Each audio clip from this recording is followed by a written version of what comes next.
It's a revelation to use something like this in the consultation. It changed the way they think about their pain. It was an educational tool. It very commonly brought out problems in their lives or their history or their experience of chronic pain in the past that they hadn't really ever considered might be relevant. It focused me on actually what I was coming to the appointment for. I was homing in more on what was bothering me about that. Was it that I was unsure about the diagnosis? Was I worried that I was on the wrong medication? What the toolkit and using that helped me to do was to look much more effectively at the patient's life, how it was affecting them and how I could specifically support them to make changes.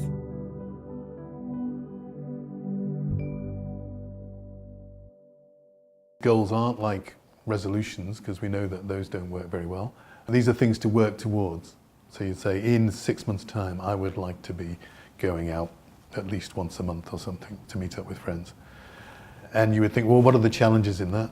Maybe I'm not comfortable, maybe I get anxious being around groups of people now, so maybe that's something I need to expose myself to start putting myself in those situations so that perhaps I can start to feel more comfortable again. A lot of people will say to me that they used to be a confident person, they used to be a sociable person, but now that has become very difficult for them. And they can regard that almost as a symptom in itself, as something else that has gone wrong. But if you think about it, it's a natural consequence. If you start avoiding things, if you stop mixing, those things become more anxiety-provoking for people. I guess it works on a number of levels because it helps patients see that they can do things even with pain, but in doing things in a certain way, at a certain level, they can achieve. And of course we know that that sense of achievement, even if pain doesn't provide a lot of pleasure, of course, through the week, if we know that patients can get a sense of achievement from having accomplished a goal by the end of the week, then not only is that beneficial physically, but you can obviously see how beneficial that can be for spirits and mood and things like that. What's crucial is to think about what has changed and what aspect of that bothers them the most. And instead of saying, right, if I can get some resolution of my pain, I can return to that, trying to address that gap directly. If people's social life has been hammered by being sore and having to cancel all the time, think to yourself, how can I get that back? And then start making small steps in that direction. Well, one of the examples in this is if somebody wanted to do sewing, and it's saying we'll split it down into small parts, and part one would be maybe just one day you get your sewing machine out. It doesn't have to be that you have the whole coat made in one day. You maybe want to start with, I don't think I can handle at the moment going out to a busy pub, all those people jostling, loads of people that I haven't seen for ages asking me questions. The idea of it is maybe terrifying. So instead I will say, I'll ring up that very close friend of mine that I've always felt very comfortable with and see if they want to meet me for a coffee, maybe midweek, and tell them beforehand that I'm only just going to meet them for an hour and that I'm trying to work on getting back into mixing with people again so they understand what's going on. And that would be maybe your first step, and you start to build on it from there. Maybe start meeting a couple of people, maybe start going out to a quiet restaurant, going out to a quiet pub during lunchtime, something like that, going shopping again. And things will build on and progressively get easier. That's been our experience anyway. If somebody with chronic pain has a better day, they wouldn't be human if they didn't rush around trying to do all the sorts of things that their pain has prevented them from doing in previous days. Pacing is a really important concept for patients to get their head round in managing chronic pain. Because pacing is not about doing nothing. Pacing is about when you feel a little better, not trying to climb to the top of the hill, because that will cause symptoms to be worse. But it's about trying to manage the condition in a way that's sustainable. The first thing for me about pacing is to recognise the great normality in how activity can become skewed towards doing too much or doing too little at times, and how over time for a lot of people the pain then ends up dictating the amount of activity that we're able to do, right? And that is utterly normal and utterly reasonable in the context of an ongoing pain problem. And I think where a conversation about pacing can really come in is partly to help patients recognise when that's happening. Because part of that normality is that you can be doing this and not necessarily realising the sort of pattern of behaviour that you've managed to get into, you know. So you're getting a better day, you do a bit more, and of course that leads very often for many people to have more pain, and before we know it, the pain is in control versus the individual themselves. It's essentially finding a comfortable baseline where that amount of activity, say it's walking, could even be shopping, it could be swimming, it could be anything, that somebody can do that they know that they can do fairly reliably without provoking a flare-up in their pain. We know that that is a level of activity that this sensitive pain system is prepared to tolerate. It doesn't get anxious about it, doesn't worry about it.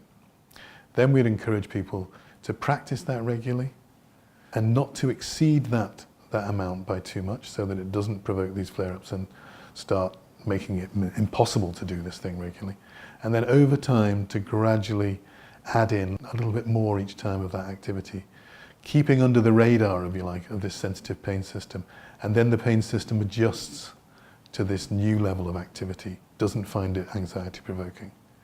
In this way people can build up over time to quite significant changes in their activity. I always notice, as I work strange hours, and sometimes I'll be working too many hours on a Saturday and a Sunday, and then Monday and Tuesday will be my days off and they're gone. I'm trying to manage things so that I don't do that. It's difficult. It requires a lot of patience. It can be frustrating. Other things, even if you're practicing this perfectly, other things can come along and cause a flare-up. An infection, tiredness, stress. And so often people maybe have to pull back a bit and start again. And so it can be a very drawn out, frustrating process. But the experience that I've had with people who've been able to apply this quite rigidly, that they've had significant success. It has changed people's lives. And I think the lovely thing about pacing, again if it's carefully put, is that it's designed to help patients get back to feeling in charge of their activity rather than the pain being in charge of them. And so helping patients set goals in a way that allows them to achieve those goals, however small those goals might be to start off with, at least gets things in motion in terms of the patient feeling well, irrespective of the difficult week I've had with my pain, I've still been able to do X, Y, and Z. And as I often say to patients, I get them to think a little bit about what that might be like if they got to the end of a difficult week, but they could see that they've been able to pace and set and achieve some of those goals. And prioritising at the moment what's important to me. And I put things in place for things I'm not able to do. Like one of my hobbies was horse riding.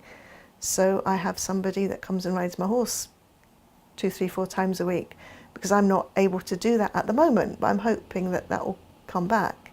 But when I do feel well, as a friend said to me, that's a nice thing for me to do. So I put something in place to keep that going. And then, like yesterday, my husband just drove me up and we just went and took him out for a walk.